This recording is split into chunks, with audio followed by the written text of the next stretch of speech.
అంటే మన స్వామి యొక్క వైభవాన్ని ఈ కంఠంలో ప్రాణం ఉన్నంత వరకు దశ దిశలా వ్యాప్తి చేయాలండి. స్వామి సేవలోనే మన ఆఖరి ఊపిరి ఆగిపోవాలి. అలా ఉండాలి సాయి భక్తుల యొక్క లక్ష్యం.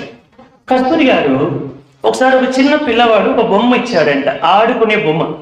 అదేంటంటే కోతి, దాన్ని కీ ఇస్తే ఇలా భజన చేస్తుంది, కొట్టుకుంటుంది తాళాలతో, అట్లా కొట్టుకుంటుంది.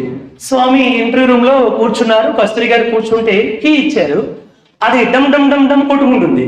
కొట్టుకుంటే స్వామి చాలా వస్తాయి, భలే కొట్టుకుంటుంది కస్తూరి, దీంట్లో ఎవరైనా ఉంటారా ఏంటి, ఎలా ఎవరు కొడతారు దీన్ని అని అడిగారు స్వామి.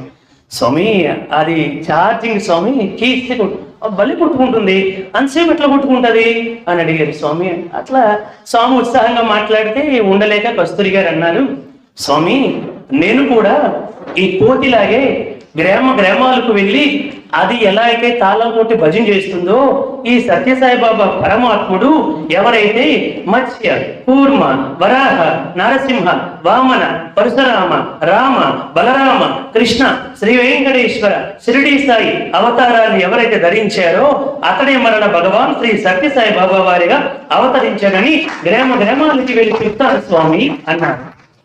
స్వామి నవ్వారు, మీరు చప్పట్లు కొట్టారు, స్వామి కొట్టలే, నవ్వారు, అట్లనా అని దాని కాలు ఇట్లా తన్నారు స్వామి. తంత దగ్గర అంత దూరం పడింది, నువ్వు అట్లా చెప్తే నేను ఇట్లా తొంత అన్నారు స్వామి. కస్తూరి గారు చూశారు, అది పడి కూడా కొట్టుకుంటుంది.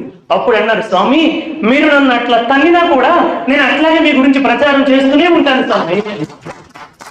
అట్లా మనందరం కూడా స్వామి పరమాత్ముడని, ఇన్ని కోట్ల జనాభాలో ఆయన పరమాత్ముడు అని గుర్తించగలిగామంటే అది ఆయన దయ.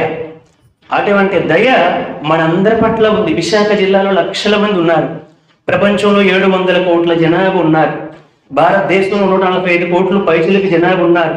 ఇంతమందిలో మనకి మాత్రమే స్వామి ఆ అదృష్టాన్ని, అవకాశాన్ని ఇచ్చారు.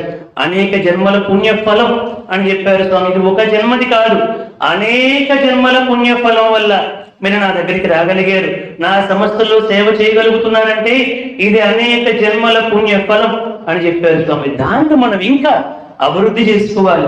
1940 అక్టోబర్ 25 నాడు మొన్ననే అవతార ప్రకటన దినోత్సవం జరిగింది. 85 సంవత్సరాలు అయింది.